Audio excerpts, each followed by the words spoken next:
Après le lancement du processus d'enquête préalable le 26 décembre 2016, le ministre des Affaires foncières et du domaine public et des zones économiques spéciales ont procédé au lancement des travaux de délimitation et de bornage, ce dans le cadre de la concrétisation du projet de la zone économique spéciale de Pointe-Noire. Près de 30 km² de superficie ont été alloués au gouvernement afin de réaliser ce projet, a dit Alain Akwala Atipolt, ministre des ES, dans son allocution. Et ce que nous avons démarré tout à l'heure, c'est-à-dire le processus de délimitation et de bornage donc de la zone économique spéciale de Pointe-Noire, qui aura une superficie de 30 km², est un processus irréversible. Vous avez suivi que nous avons reçu il y a quelques semaines la visite du ministre des Affaires étrangères de la Chine. Ce projet mobilise tout le gouvernement. C'est un projet qui est transversal. Il y a ici, je crois, les experts des grands travaux aussi qui sont là dans la salle. Et donc, c'est pour vous montrer la dimension de ce projet. Et l'arrivée du ministre des Affaires étrangères de la Chine dans notre pays, chers amis, je me permets quand même une comparaison, parce que souvent nous avons tendance un peu à ne pas saisir l'ampleur et la hauteur de ce qui se fait dans notre pays, ou de la perception que le monde a de notre pays à travers le chef de l'État.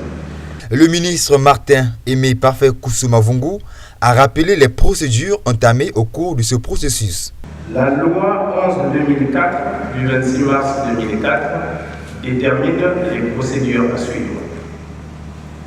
Et ces procédures commencent par l'enquête préalable que nous avions déjà lancée il y a quelques jours ici à Pointe-Noire, qui consistait à donner au public l'information selon laquelle il va se réaliser quelque chose, c'est-à-dire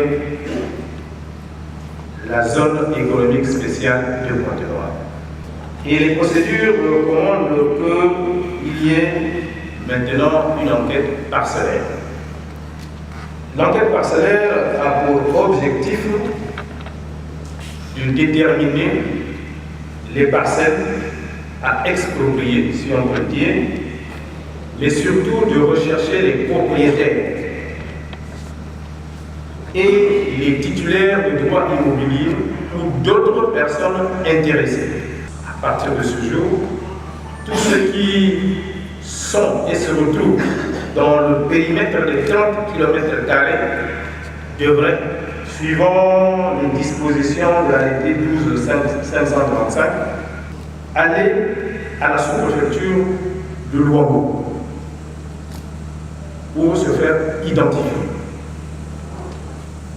Et cela se fera de 8h à 17h, sans discontinuer.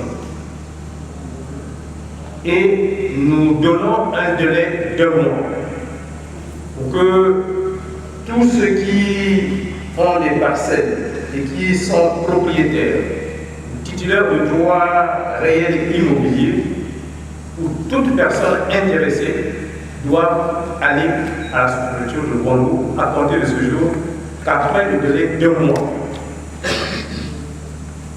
Toute autre revendication ne sera plus acceptée. J'ai noté aussi qu'il y a certains d'entre vous qui sont titulaires de droits fonciers coutumiers et qu'il y a aussi certains qui prétendent être titulaires de droits fonciers coutumiers. La loi commande à ce que ceux qui sont dans cette condition aillent à la sous-préfecture de Luango, 1. se faire connaître, 2. faire constater les droits fonciers coutumiers.